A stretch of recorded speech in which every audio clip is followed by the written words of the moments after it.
जंगल में एक गर्भवती हिरनी बच्चे को जन्म देने को थी।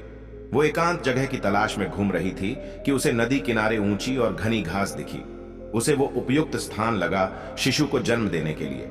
वहां पहुंचते ही उसे प्रसव पीड़ा शुरू हो गई। उसी समय आसमान में घनघोर बादल वर्षा को आतुर हो उठे और बिजली कड़कने लगी।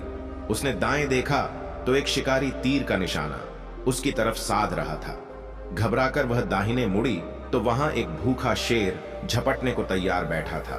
सामने सूखी घास आग पकड़ चुकी थी और पीछे मुड़ी तो नदी में जल बहुत था। मादा हिरनी क्या करती? वह प्रसव पीड़ा से व्याकुल थी। अब क्या होगा? क्या हिरनी जीवित बचेगी? क्या वो अपने शावक को जन्म दे पाएगी? क्या शावक जीवित रहेगा? क्या जंगल की आग सब कुछ जला देगी?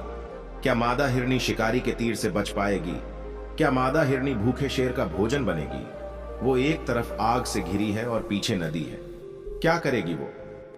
हिरनी अपने आप को शून्य में छोड़ अपने बच्चे को जन्म देने में लग गई। कुदरत का कारिश्मा देखिए। बिजली चमकी और तीर छोड़ते हुए शिकारी की आंखें चौंधियां गईं। उसका तीर हिरनी के पास से गुजरते शेर की आंख में जा लगा। शेर दहाड़ता हुआ इधर उधर भागने लगा और शिकारी शेर को घायल जानकर भाग गया। घनघोर बारिश शुरू हो गई और जंगल की आग बुझ गई। हिरनी ने शावक को जन्म दिया।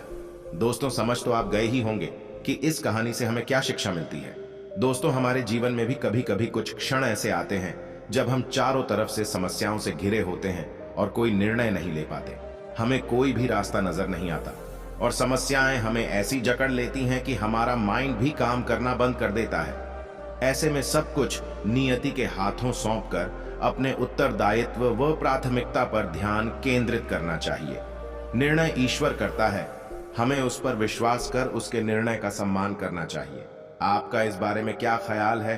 कमेंट में जरूर लिखें।